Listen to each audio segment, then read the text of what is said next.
I think when you get on a bike, you choose to make a compromise, whether it's speed over comfort, agility over long distance touring ability, quality over looks. Speaking of compromise, there are certain elements within each subcategory of motorcycle, certain design elements, that don't live up to their promised function.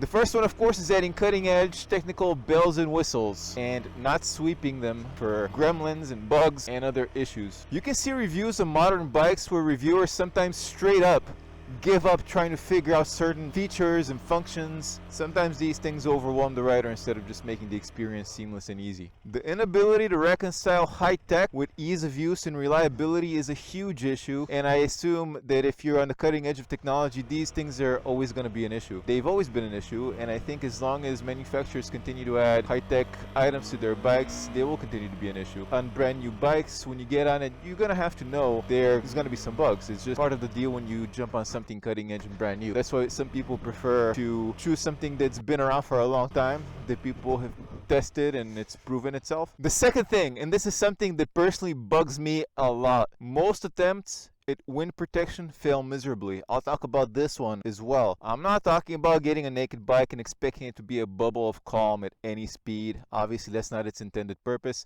but when the intended purpose is wind protection with the included adjustability and it still kind of fails, that's an issue, and that's annoying. And this is very common, whether you've chosen an adventure bike, a sport touring bike, a bagger. It's very, very common that people report there's either buffeting issues or not enough wind protection.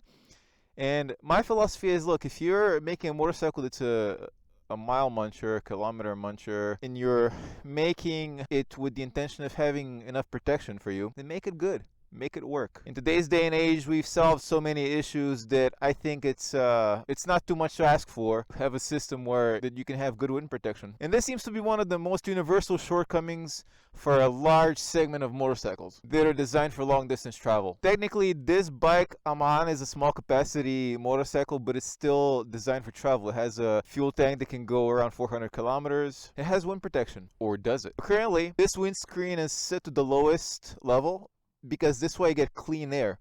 If I set it one notch higher, then I get a lot of buffeting at speed, and my head just like shakes like this, and it gets really, really annoying. So I'm much better off getting clean air than buffeting. I actually don't mind the clean air, but I hate the buffeting. The buffeting is just no bueno. Third, of course, fake design elements and looks. Whether the insectoid look, the Angry Birds look, or the Transformer look, it seems that many modern bikes are birthed with an identity crisis. I was being upfront when I told you in my first video that I don't like the look of most KTMs. This one wouldn't be my first choice either.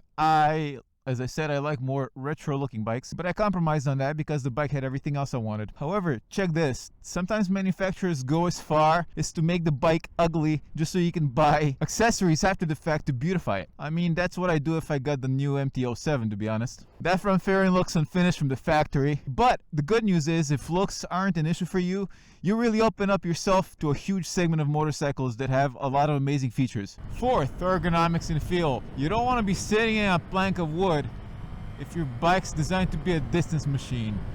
And you don't want to be seeing your shoulders if your bike's otherwise good at being a commuter. Now, just because I've poked some fun at other bikes, I'm going to poke some fun at this one too. You don't want your handlebars being so low and your foot pegs canted forward if you're an adventure bike. I'm talking about this one right here. Yes, it is a street biased adventure bike, but obviously we've done some off-roading today and it proved itself pretty well. So having said all that, we are living in the golden age of motorcycles. There's really very few bikes that people will universally agree are horrible.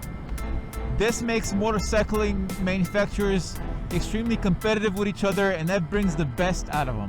And we have to keep everything in perspective, and that's, I think, what we have done here.